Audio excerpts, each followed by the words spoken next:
힘찬 찬송 부르니 주의 사랑 줄이래야 암남되게 하시네. 주여 노래하며 행진하여 싸움에서 이기고 성전가를 높이 불러 주께 영광 돌리세.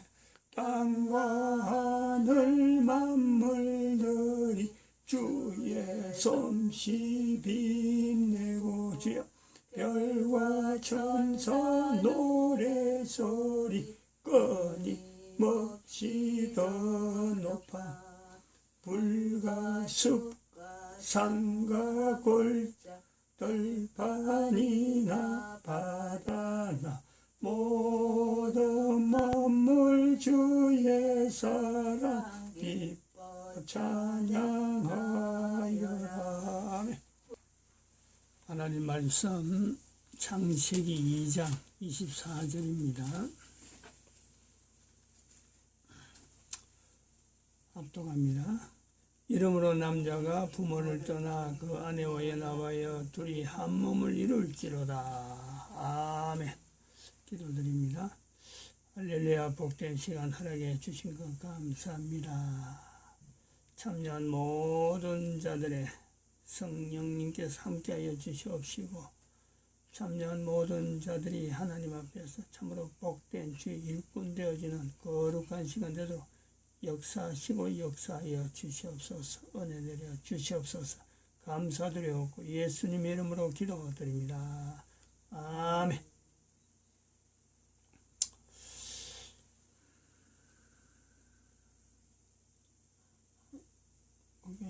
그죠? 45세 개인가치 상승훈련. 45세 때 주어지는 보강주제로서 교회 노동시장 개입하는 주제를 가지고 지금 씨름을 하고 있습니다. 그러다 지난주에 미국의 트럼프 대통령이 지금 현재 코로나19 코비드-19 중공폐렴 온 세계가 지금 현재 팬데믹 상태인데 치료약을 개발했다. 치료약을 소개한 내용. 본인이 아직 FDA 승인도 되지 않는 약이므로 본인이 피실험자가 되죠. 피실험자. 임상실험의 피실험자. 75세 노인이 피실험자가 되었다. 일반 사람 전 세계 어느 나라 사람이 누가 75세가 되었고 코비드-19의 임상실험의 대상이 되겠다고 자처할 사람이 현재 70억 중에서 있겠느냐. 그런데 트럼프 대통령이 했으며 미국의 대통령이 했다네. 현직 대통령이 자발적으로. 그거는 인류 전체에 대한 치료약에 대한 이거는 틀림없이 가능하다라든지 안 그러면 인류 전체가 치료약이 필요한 때다. 백신이 지금 막 들고 일랄락 하는 걸 억누르면서 치료약이 필요하다 하고 나서지 않으면은 절대 그럴 수가 없습니다. 절대 그럴 수 없습니다. 대통령 한 번 더 하고 안 하고 이게 아닙니다. 이거는 분명히 정치적인 것도 아니고 적어도 눈에 보이지 않는 인류애가요, 그 속에 바닥에 깔지 않으면 절대 할 수 없는. 그래서 트럼프 대통령의 그 행위에 대해서 우리가 사건 자체가 너무 귀해서 이 시간에 알리는. 그리고 그거는 앞으로 트럼프는 인류의 모델의 자리를 분명히 참 하나님께서 허락하실 것이라 하는 것을 우리가 보고 그것까지 선포를 했습니다. 근데 오늘 또 스피커 스튜디오스에 있는 자료를 오늘 또 하루를 한 번 더 소개해야 될 그런 상황이 되었습니다. 그런 정황이 있어서 나타내려 합니다.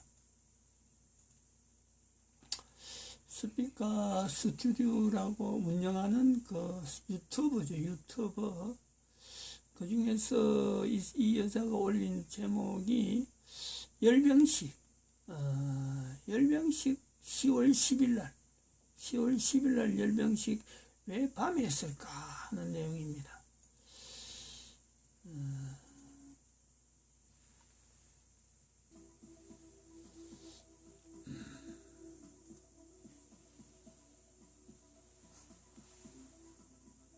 이 중에서 그 중요한 단어가 하나 나오는데,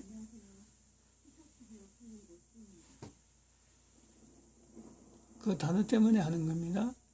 북한이 지난 10일 북한 노동당 창건 75주년을 맞아 열병식을 개최하였습니다. 이번 열병식은 이날 자정 평양에 있는 김일성 광장에서 열렸습니다. 북한이 심야에 열병식을 연 것은 이례적인 것으로 노동당 창건 이후 이번이 처음입니다. 주변은 컴컴했고 열병식은 그렇게 평양 시내의 야경을 배경으로 진행됐습니다.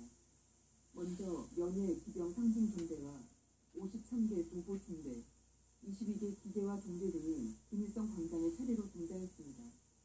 이번 열병식에서 전 세계의 눈길을 끈 것은 단연 신형 대륙간 탄도미사일 ICBM과 잠수함 발사 탄도미사일 SLBM이었습니다. 재래식 무기들 또한 전방적으로 개량되었음을 확인할 수 있었습니다. 열병식에는 지난해 북한이 시험 발사를 했던 북한판 이스칸다르 KN-23부터 초대형 방사포, 대구경 조종 방사포가 다양한 차량에 얹혀 등장했습니다. 특히 초대형 방사포는 4연장에서 6연장까지 다양한 방식으로 장착된 모습을 볼 수 있었고, 러시아제 BM-24와 유사한 12연장 240mm 다련장 로켓 M1991도 신형 차량에 탑재되어 공개되었습니다. 이는 북한이 단거리 타격 수단으로 스컷 미사일이나 꽉7 같은 구형 무기에 더 이상 의존하지 않고 새로운 무기로 대체하고 있다는 것을 보여주었습니다. 또한 자신들의 무기를 다양한 운반 차량과 발사대에 탑재 사용할 수 있음을 보여주었고, 탱크와 자주포 또한 모두 신형 장비들로 공개했습니다. 이날 북한의 탱크를 본 많은 사람들은 북한판 에이브람스 탱크라는 별명을 붙이기도 했습니다. 이날 등장한 신형 전차의 외형만 본다면 미국의 에이브람스 전차를 정말 많이 닮아있기도 했습니다. 이는 기본적으로 중국의 수출용 GT4 전차와 비슷한 모습이었지만 그 원형이 되는 중국산 T-98 또는 T-99의 기술을 대거 차용해 개량한 형태로 보였습니다. 포탑의 주포는 125mm로 추정되며 포탑 측면에는 브래들리 장갑차 등에 장착되는 대전차 미사일 발사기도 달려있었습니다. 중국산 GT4가 독일산 레오파드 2급 전차로 평가받는 것을 고려한다면 북한도 한국의 K1 전차나 M1 전차와 같은 3세대 전차를 보유했음을 보여주는 것입니다. 이어 등장한 자주포 또한 중국 인민해방군의 155mm PLG-05와 매우 흡사했습니다. 만약 성능도 유사하다고 가정할 경우 사거리 연장탄을 장착하면 무려 50km 이상의 사거리를 확보할 수 있다고 합니다. 미군 고기동 장갑차 스트라이커와 비슷한 신형 보병 전투 차량도 등장했습니다. 중국 인민해방군이 미군 스트라이커를 카피해 만든 08식 장갑차를 개량한 것으로 보였습니다. 북한군 개인 장비에도 많은 변화가 있었습니다. 열병식에 등장한 개인 장구가 현재 북한군 전체에 보급된 것은 아니지만 앞으로의 목표를 보여주는 것으로 풀이할 수 있습니다.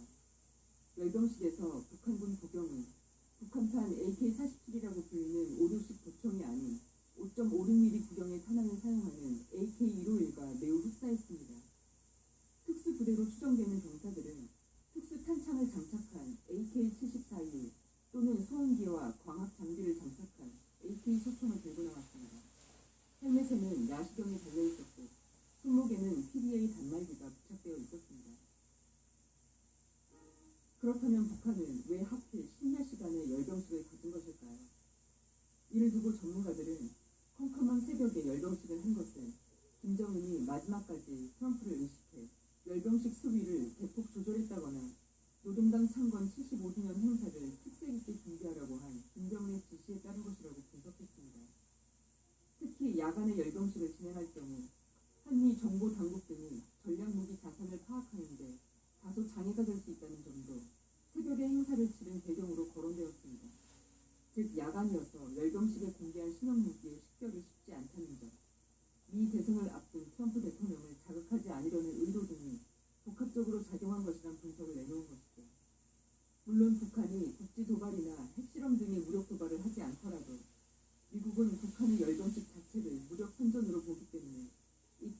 군사적 도발로 간주될 수 있는 것이 사실입니다. 그렇다면 야간에 열병식을 하는 것이 정말 전력 노출을 피할 수 있는 방법일까요?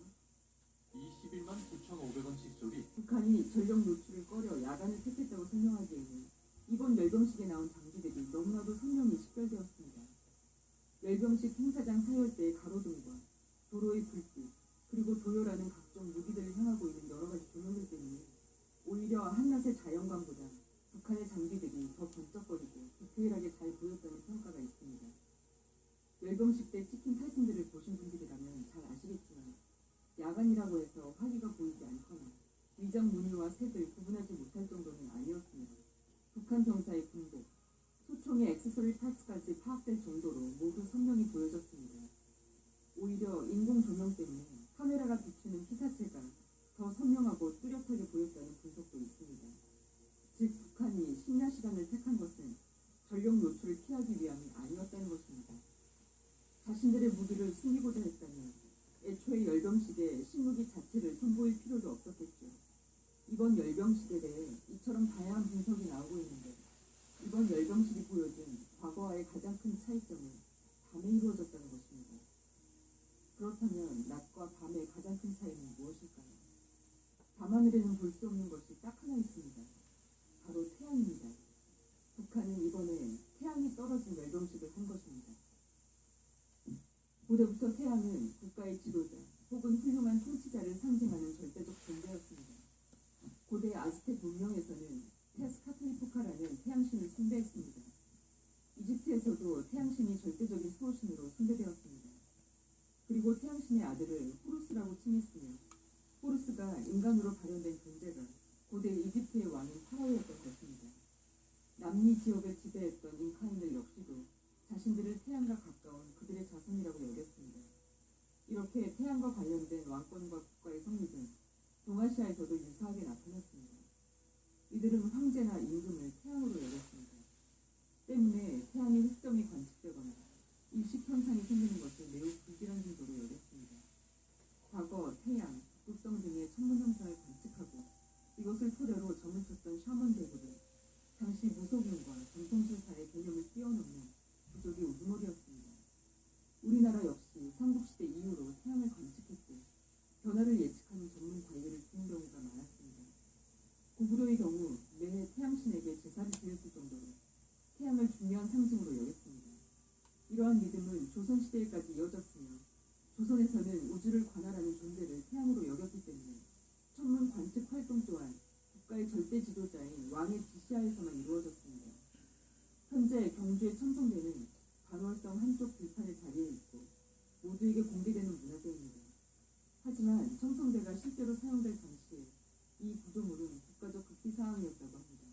그런데 현대사회를 살고 있는 지금도 국가가 공식적으로 천명한 태양신을 숭배하는 유일한 나라가 존재합니다. 그것이 바로 오늘날 북한입니다. 김일성, 김정일, 그리고 현재 김정은으로 3대 세습시대가 이어지는 과정에서 북한의 지도자들을 신격화하는 사업은 끊이지 않고 이어져 왔습니다. 이 중에서도 단연 김일성은 북한 역사상 유일한 주석으로 남아있으며 민족의 태양으로 불릴 만큼 절대적 존재로 추앙받고 있습니다. 북한에서는 절대 지도자인 김일성의 생일 4월 15일을 태양절이라고 칭합니다. 4월 15일은 지금까지도 북한에서 가장 크게 지내는 명절 중 하나입니다. 그리고 북한 인민들이 태양처럼 떠받드는 김일성은 1945년 10월 10일 노동당을 창건합니다. 이처럼 북한에서 태양은 자신들의 정체성을 상징하는 가장 큰 존재입니다. 그런데 어찌된 영문인지 북한의 최대 행사인 이번 열병식에서는 자신들의 생명과도 같은 태양이 없었다는 것이죠. 북한 노동당이 1년 또는 그 이상을 준비해서 개최하는 열병식에 태양을 배제했다는 것은 과거였다면 상상도 못할 일인 것입니다. 이것은 올림픽에 성화 봉송이 없는 것보다 더 이상한 현상입니다.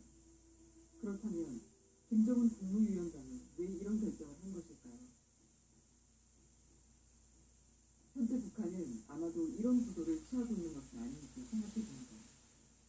그런데 미국과 북한의 이러한 관계는 우리가 생각하는 것보다 훨씬 오래전부터 형성되어 왔을 것입니다. 아마도 지난 2018년 싱가포르에서 두 정상이 만났을 때부터 이들의 관계가 시작되지 않았나 생각해봅니다. 트럼프 트럼프는 지난 2017년 임기 시작부터 중국 공산당을 와해시키려는 외교 정책을 펼치고 있습니다. 중국을 지속적으로 견제하기 위해서 한반도라는 지정학적 위치가 필수적으로 요구될 수밖에 없는 것이며, 미국의 입장에서 봤을 때 한반도에서 북한이라는 존재는 중국과 국경을 마주보고 있는 매우 중요한 위치에 있는 국가인 것이죠. 다시 말해 미국이 중국을 상대하기 위해서는 북한 정권을 먼저 접수해야 훨씬 더 수월하게 진행되는 것입니다. 60. 전문가들은 향후 트럼프가 한반도 이북 지역인 만주 일대로 진출하려는 계획을 갖고 있다고 분석합니다. 이를 실현하기 위해서 북한을 접수하는 것은 어찌 보면 당연한 것입니다. 트럼프 행정부에게 북한은 무력 점령의 대상이 아니라는 것입니다. 트럼프는 지난 16일 TV쇼에 출연해 만약 민주당 출신이 대통령이 되었다면 북한과 전쟁이 일어났을 것이다 라며, 그것은 아마도 핵전쟁이었을 것이다 라고 말했습니다.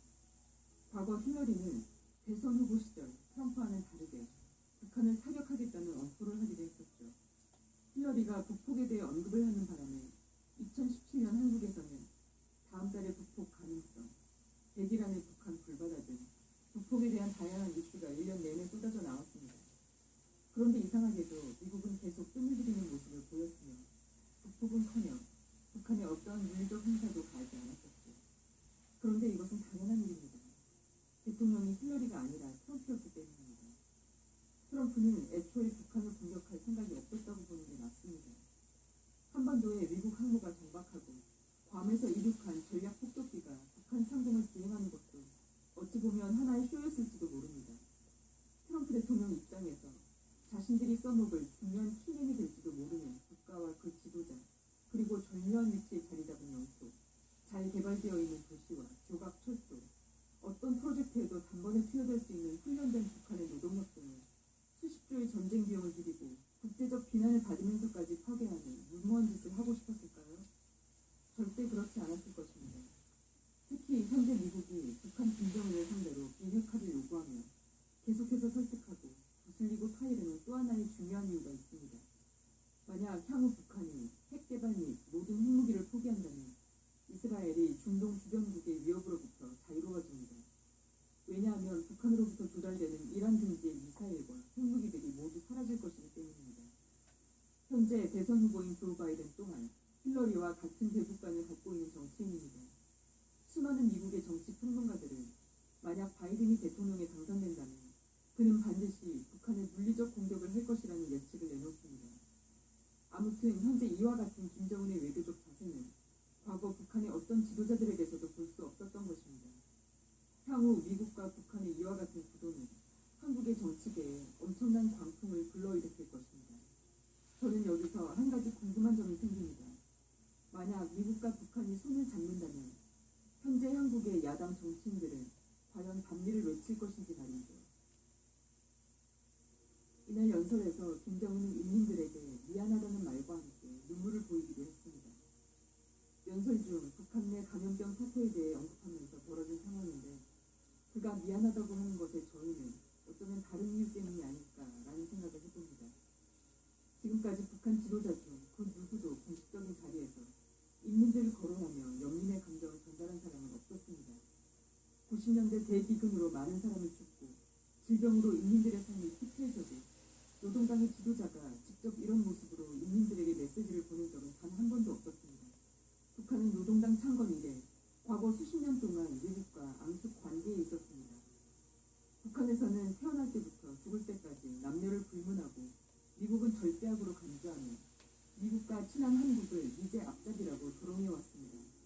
그런데 만약 김정은이 이러한 자신들의 전통적인 관념과 자존심을 탈피하려고 하는 것이라면 당연히 북한 노동당과 국무위원장인 자신을 믿어온 인민들에게 미안하다고 말할 수밖에 없었던 것이겠죠. 미국의 대중국 정책은 한반도의 동맹 구도를 우리가 지금껏 상상하지 못한 방향으로 변화시키고 있습니다. 한국의 정치인들과 국민 개개인은 급변하는 동북아 정세의 흐름을 잘 읽고 부디 대한민국과 개인의 발전에 부합하는 지혜로운 선택들을 해나가길 기대해봅니다. 오늘 방송은 여기서 마치겠습니다.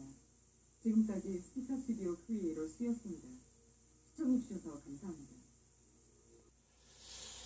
좀 긴 내용이었는데 지금 이 유튜브를 하는 그 슈라는 사람은 10월 10일 이렇게 한밤에 열병식을 한 것에 대한 내용에 제목을 붙인다면은 태양이 떨어진 열병식 아마 이렇게 될 것 같아요. 왜 밤에 열병식을 했느냐? 결국에는 밤에는 태양이 없는 분명한 어떤 상황이니까 태양을 상징하는 그 북한 주체 사상이라든지 북한 체제 자체가 변하고 온다. 뭐 그걸 염두에 둔 것 같아요. 그리고 또 한편으로는 북한이 이렇다면은 앞으로 이스라엘 자체의 주변국에 대한 이스라엘의 평안 이것도 분명히 감안되었다. 물론 이거요 그냥 단순한 공상이 아닙니다. 분명히 연계성이 있어요. 북한의 미군이 미국과 더불어서 어떤 공존 체제로 간다 하면은 또 특별히 북한의 핵이 사라진다면은 이스라엘의 그 위협이 상당히 줄어드는 건 사실입니다. 주변국에 통해서 나타나는 핵 위협에 대해서는 굉장히 줄어들겠죠. 근데 저는 이제 이 자료가 중요하다고 보는 내용은 북한의 정황에 대해서 북한이 미국하고 공존될 거라 하는 이 내용, 또 그리고 태양이 떨어진 그 열병식 하는 이 시감 나타내는 이런 시각을요, 현재 전 세계 어디든 이걸, 야, 그거 가능성이 있다. 라고 바라보겠느냐, 바라보겠느냐 하는 부분에서 이 자료가요, 대단히 중요하다. 저희들은 오래전부터 이런 것에 대해서 동북아 공존의 아니라는 이런 표현을 해왔습니다만은, 이렇게 구체적으로, 하나의 열병식을 보고, 우린 열병식 보도 보도 안 했거든. 김정은이 거기서 눈물 내리다 해도, 헐리 깨끗이 하지만은, 이 사람의 자료를 보면서, 대단히 구체적이고, 전 세계 역사가 지금 현재 어느 방향으로 가고 있구나 하는 것에 대해서 분명히 보여준 자료다, 이렇게 봅니다. 이 자료에서 중요한 건 아까 말했으면 우리가 오래전부터 이야기했던 동북아 공존한 하는 이 내용. 여기서 이 사람이 지금 그 내용까지는 안 하는데, 만주란 말하자, 만주. 미국이 만주에 진출한다 하는 이 부분을 썼거든요. 이게 이제 우리하고 딱 걸리는 거예요. 딱 이제 코드가 되는 거죠. 동북아 공존 안 하고, 미국이 만주라고 하는 언급이 되는 이 시점. 여기에는 우리 동북아 공존 안 할 때는 일본, 대한민국, 북한, 그리고 만주, 몽골, 그리고 5나라 국가가 중국의 붕괴, 경제적인 붕괴를 막으려는 방법으로 동북아 공존안을 이미 설명을 했습니다. 이게 이제 연방제가 그런 연방제라는 거예요. 그리고 북한의 핵도요, 북한의 핵은 있어야 된다라고 했습니다. 북한의 핵이 있는 상태에서 북한의 핵을 차라리 중국의 베이징을 겨냥해버리면은 그 위력이 나타나면서, 또 북한의 핵이 있어야 될 이유는 전 세계 핵의 기준, 어느 정도 핵을 가져야 되느냐, 각 나라마다 핵을 가지고 있는데 그 핵을 어느 정도 낮춰야 되느냐, 북한까지, 북한 정도가 가진 수준에서 핵을 낮춰야 된다. 그래서 핵은 있어야 된다 하고, 그런 내용에서 이 북한 핵은 인류 종말 시대에 어찌 보면 평안을 나타내는 하나의 상징적인 내용으로서 인류 공존안을 동북아 공존안을 나타내고, 또 핵무기 자체를 밑으로 떨어뜨리는 그런 기능이 있다. 요소를 이미 말씀드렸어요. 이 내용이 중요하다는 거지. 지금 이 자료가 이 사람의 이런 표현, 여기서 아무리 떠들어 봐봐야 저 사람처럼 제가 여러 가지 자료를 통해서 객관적인 내용을요 설명할 수가 없습니다. 저는 그런 능력이 없어요. 단지 대한민국 주변에서 일어나는 여러 가지 상황에 하나님이 지금 이 시대에 대한민국에 있었던 그 이승만 대통령으로부터 넘어오는 선지자적인 위치, 다른 나라하고 다른 대한민국의 위치는, 다른 나라는 참 국가 역사에서 어떻게 그 국가를 보려고 하는지 모르지만은 대한민국은 선지자적인 위치가 있다. 선지자적인 위치가 있어가지고, 또 미국이 이렇게 대한민국과 같이 조선이라 아주 만주 땅을 이렇게 그 지향하는 그런 요소가 나오는 것은 다른 말이 아니라 바로 미국을 통해서 교황제도, 교황제도 붕괴라고 하는 이 인류 세계 단일 국가 통제를 지향하고 있는 교황제도가 지금 인류를 지배하려고 하는 구조가 있는데, 이것이 지금 2012년이라는 공칙년도에 미국이 앞장서서 이걸 들춰낼 수밖에 없는 그런 때가 되었다. 트럼프는 지난주에 이어서 다시 말씀드리면 인류의 모델되는 위치에서는 코비드-19을 개발한 그 희생적인 그 자세, 인류애라고 하는 요소가 있고, 또 한편으로는 미국이라고 하는 트럼프 시대 때 미국이라고 하는 나라의 정체성은, 즉 2012년 때에 교황제도를 붕괴하는 데 앞장서는, 대한민국에는 선지자적인 위치가 있는가 하면 미국은 이제 직접적으로 몸으로 부딪히고 전쟁을 치르는 그런 상황이 된다. 그래서 지난 시간하고 연결한 내용하고 연결하면 바로 미국의 트럼프 대통령이 교황에 의해서 지난 주간에 그런 발표를 했기 때문에 백신을 통해서 계획을 하고 있던 이 천주 교황 세력의 예봉을 끄는 거 아니에요? 그걸 아주 제거했기 때문에 아마 교황 측 세력들이 트럼프를 암살하는 암살 시도의 성공할지 안 할지는 모릅니다. 어쨌든 그것이 드러나므로 미국 국민들이 미국이라는 나라의 정체성을 통해서 교황제도와 이제는 맞붙어 나가는 그런 어떤 미국 사회가 어마어마한, 이건 뭐 보통 어떤 어려움이 아닙니다. 미국도 이 일을 하려면 남북 전쟁보다 더 심한 내분이 끄커지는 그런 사태, 그리고 마침내 하나님의 섭리하심으로 저들이 교황제도를 인류사에서요 분명히 끊어버린다.